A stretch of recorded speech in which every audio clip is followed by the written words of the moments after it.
Hello, Jonathan and Jillian. American History 2.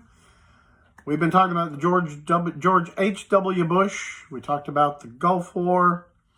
Operation Desert Storm is another term for the Gulf War.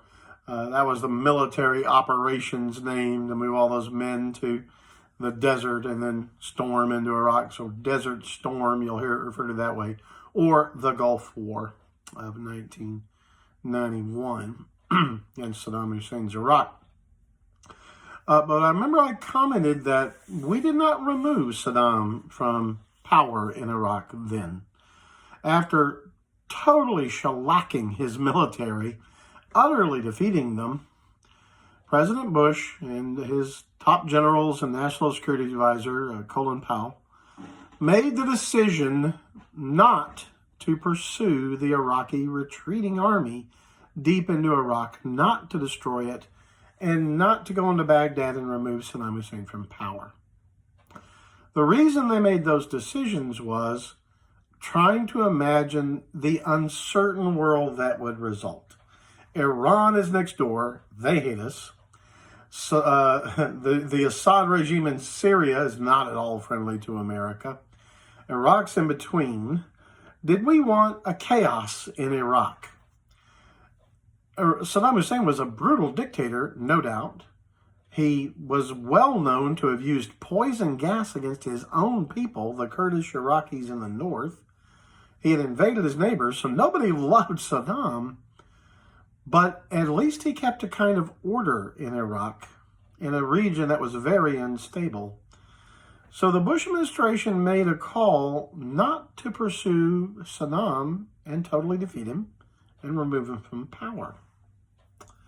Now, at the time, a fair number of people criticized this decision.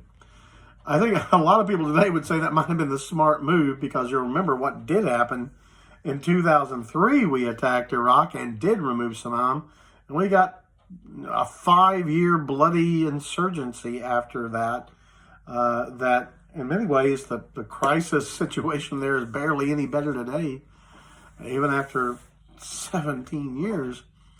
So maybe the devil you know is better than the devil that could emerge later. But anyway, there were people who criticized Bush for that. But on the whole, the smashing success of American military forces and our allies in the Gulf War was hugely popular. So you had the fall of communism, the collapse of the Soviet Union in 1991 under George H.W. Bush. You had the reunification of Germany, the end of the Cold War, and a stunning victory by American forces in a war in the Middle East with minimal American casualties, only a few hundred. Most of them in one missile attack on a barracks in Saudi Arabia.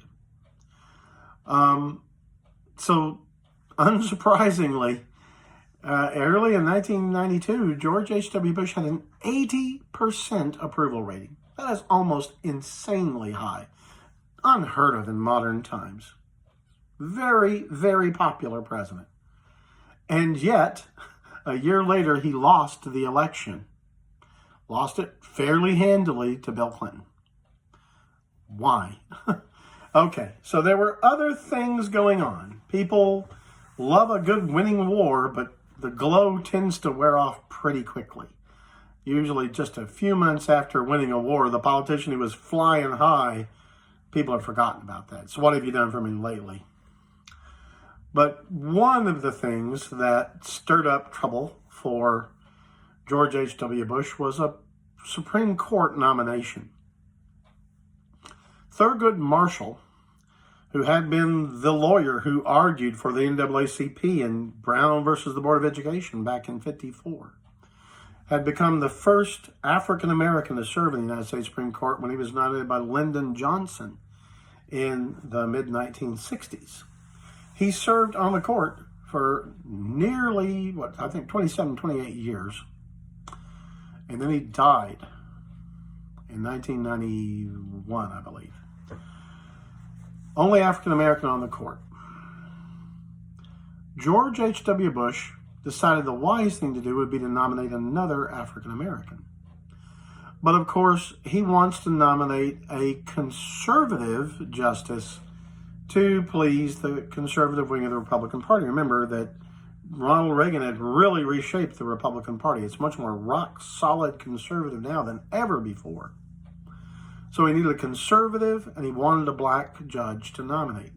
He found one in the form of Clarence Thomas. Clarence Thomas. He nominated Clarence Thomas, and at first it looks like it's going to be a pretty routine nomination, easy approval and all that. Until suddenly, a law professor, I believe she was then and she still is now, at the University of Oklahoma Law School, her name was Anita Hill.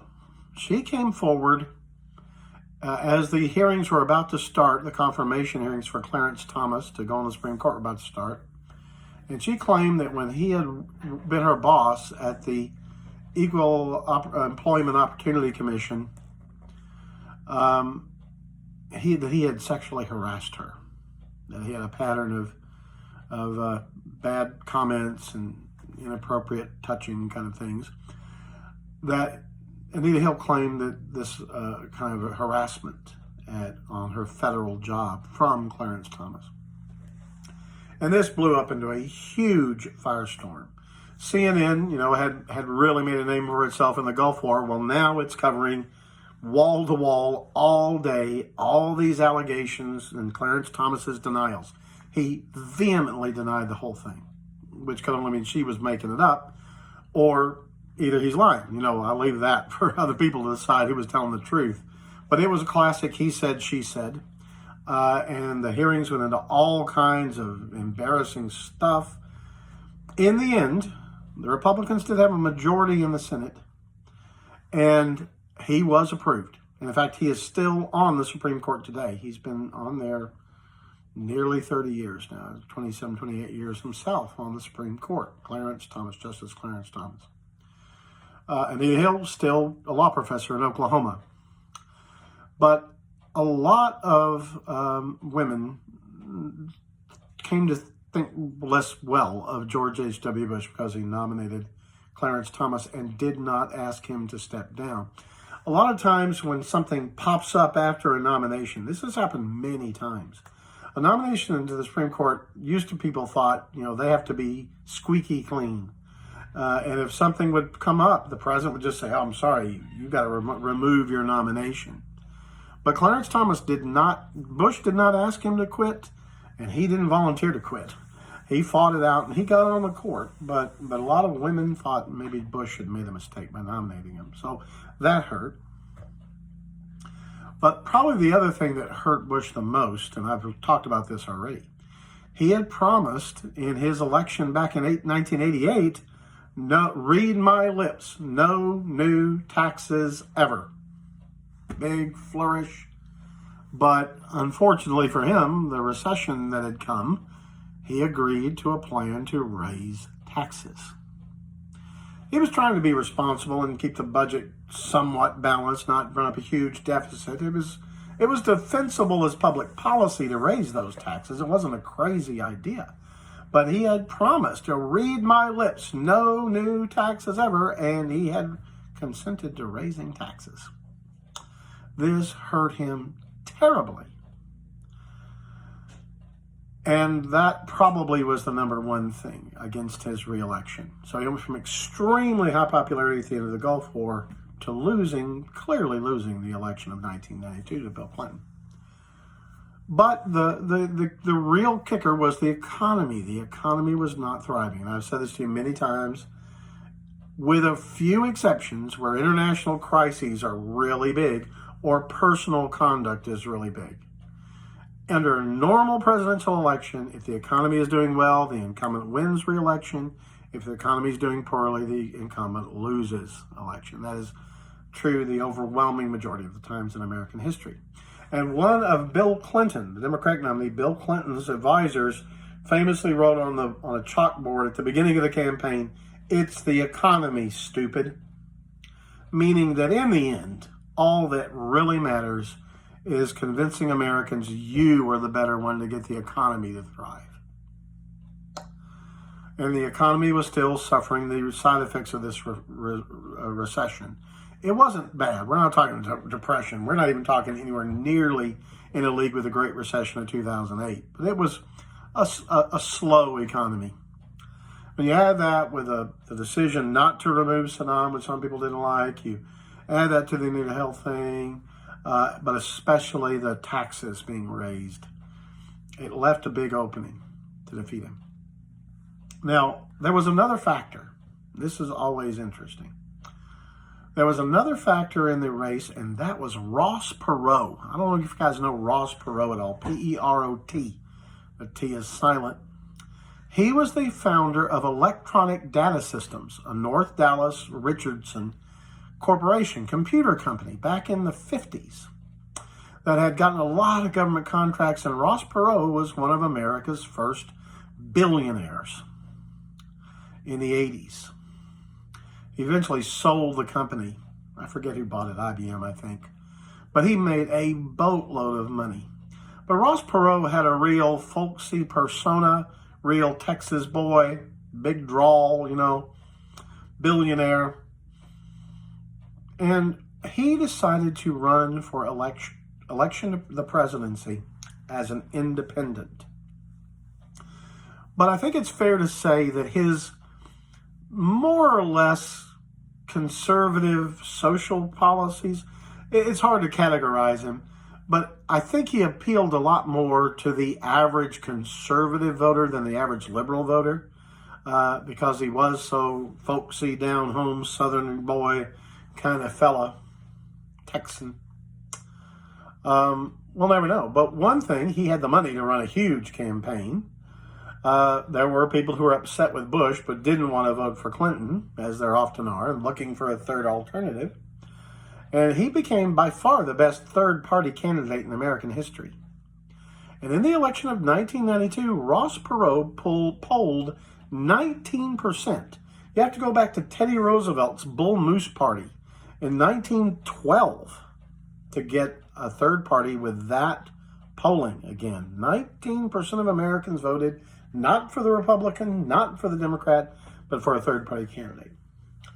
Now, of course, Perot, I'm not certain Perot won any state in the Electoral College. He polled a lot of votes, but not enough to win anywhere. And then every state had winner take all. Whoever gets the most votes gets all the electoral votes for that state, which is the way it still is almost everywhere, with a few exceptions. So he could never be president. But what he did apparently do is stop George Bush from having any chance to win re-election.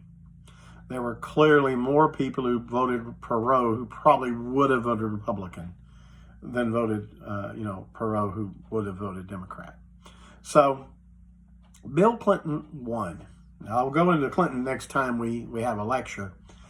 But I want to just summarize real quickly some of the positive things that George H.W. Bush did.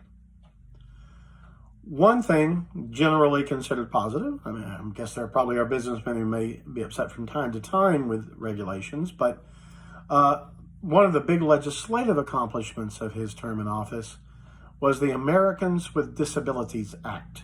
The Americans with Disabilities Act, the ADA, which outlawed discrimination based on physical or mental disability. All over America in the years after the ADA passed in the early 90s, you had buildings being retrofitted for wheelchair use or people using walkers and the like.